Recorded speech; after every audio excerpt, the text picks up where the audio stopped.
A lição dessa semana vem tratar de um assunto que tem despertado o interesse dos filósofos ao longo da história. Tem sido o questionamento da filosofia, a questão básica da filosofia. O que é o mundo? O que entendemos de mundo? Quais são os seus valores? Qual é a sua origem? Qual é o seu destino? Qual a utilidade? Tem o mundo alguma utilidade? Isso chama-se cosmovisão ou mundividência. E os filósofos têm se debruçado sobre isso, estabelecido teorias do que é o mundo.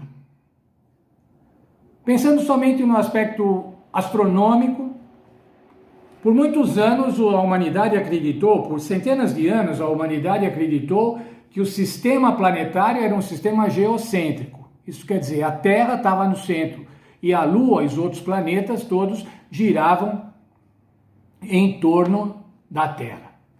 Esse sistema foi estabelecido, foi proposto por Ptolomeu no século II a.C.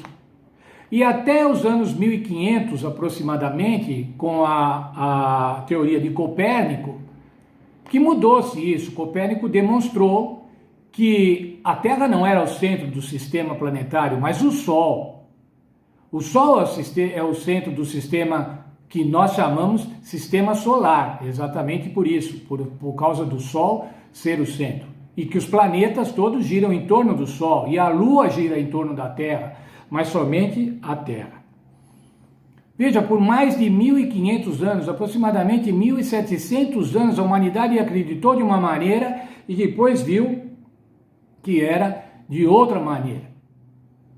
Fórmulas matemáticas, observações astronômicas demonstraram que o sistema solar tem o Sol como centro. E isso permite hoje que, através de estabelecimento de trajetórias e estudo das órbitas, possa se lançar um foguete daqui da Terra e chegar no planeta Marte e conseguir pousar no planeta Marte. Uma maravilha da ciência, que só é possível por conta da precisão matemática do sistema solar e da órbita dos planetas. Há alguns tempos atrás, alguns séculos atrás, antes das grandes navegações, acreditava-se que a Terra era plana e que os navios não podiam passar de determinado lugar porque senão eles iam cair da Terra, porque a Terra era plana. Somente no século XV, por conta das grandes navegações, é que se demonstrou que a Terra não era plana, mas que a Terra era uma esfera e que se você andasse no sentido do oeste, sempre você ia chegar no leste, por conta da esfericidade da Terra. E hoje nós temos alguns ainda que há poucos meses começaram a falar de novo que a Terra era plana. Um absurdo, porque a gente tem evidências fotográficas até de que a Terra é uma esfera e não é um disco plano. Relativamente à origem do homem, há também teorias as mais diversas, visões de mundo diferentes. Há uma visão criacionista, que é a visão que pressupõe que houve um Deus, ou alguns deuses, dependendo da cultura, que criou tudo, criou toda a Terra, criou tudo que há na Terra, inclusive o ser humano. Outras teorias e outra visão de mundo propõem que ao longo de milhões de anos, por conta de um processo evolutivo, por conta da seleção natural, a Terra foi se formando e chegou a esse ponto hoje. Essa teoria foi formulada por Darwin no século XIX. Criacionismo e evolucionismo, duas visões de mundo totalmente diferentes. Mas qual é, irmãos, a visão de mundo que a Bíblia apresenta? E é isso que nós vamos estudar nessa semana. O título da nossa lição é Os Olhos do Senhor, a cosmovisão bíblica. Nós vamos discorrer um pouco mais sobre isso ao longo da semana, mas basicamente, irmãos, o que a cosmovisão bíblica apresenta, a visão de mundo que a Bíblia apresenta é a seguinte: existe um Deus único, e esse Deus é todo-poderoso. Mais ainda, Deus se envolve com o que acontece na Terra. Deus se envolve com os seres humanos. Deus é onipresente. Por isso, do nosso verso áureo, lá de Provérbios, capítulo 15, verso 3. Porque os olhos do Senhor estão em todo lugar, contemplando os bons e os maus. Na visão de mundo bíblica, irmãos, esse texto de Provérbios diz assim: o Senhor Deus está olhando para a terra. Está olhando para a terra, para olhando os bens e os maus. Está vendo o que está acontecendo com os bons e com os maus. Mais ainda, irmãos, a visão a cosmovisão bíblica, além da existência de Deus, além do envolvimento de Deus, propõe também o conflito entre o bem e o mal.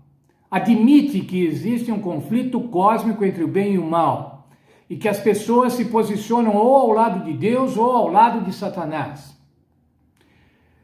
Nesse sentido, irmãos, não existe neutralidade. Não existe um terceiro caminho. Só tem dois caminhos na cosmovisão bíblica.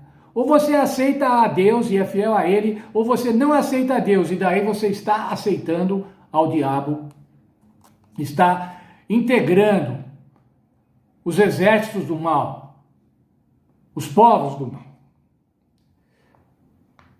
Como não há essa neutralidade, irmãos, quando você se posiciona, o seu comportamento passa a ser em função da sua visão cósmica, da sua cosmovisão, da sua visão do mundo. Se você se posiciona do lado de Deus, você vai se posicionar ética e moralmente, os seus valores, os seus comportamentos e as suas atitudes vão ser de acordo com a vontade de Deus. Por isso, irmãos, é importante na educação cristã, e nós estamos estudando isso nesse trimestre, ensinarmos a cosmovisão bíblica. Ensinarmos como a Bíblia diz que é esse mundo. Ensinarmos como a Bíblia diz que esse mundo foi criado. Qual é o nosso envolvimento, qual é o envolvimento de Deus, qual deve ser o nosso envolvimento de Deus, como devemos adorá-lo, como devemos ser fiéis a Ele. Então, irmãos, vamos nos preparar. Nessa semana tem algumas citações filosóficas. Eu vi poucas vezes lições da Escola Sabatina que apresentasse autores, como a nossa vai apresentar nesta semana, não é? Ela vai apresentar Leibniz, né, que foi um matemático europeu, vai apresentar Foucault, que foi um filósofo grego, um filósofo francês, desculpe, um filósofo francês do século XX, e nós vamos estudar os posicionamentos desses filósofos, ou as indagações desses filósofos, e vamos confrontá-la com as afirmações que a Bíblia faz, com a cosmovisão bíblica. Que Deus abençoe, mas que a gente possa ter prazer em estudar o que a Bíblia apresenta sobre a visão de mundo, sobre a mundividência, sobre a cosmovisão. Que Deus nos abençoe, então, nesse sentido. Amém.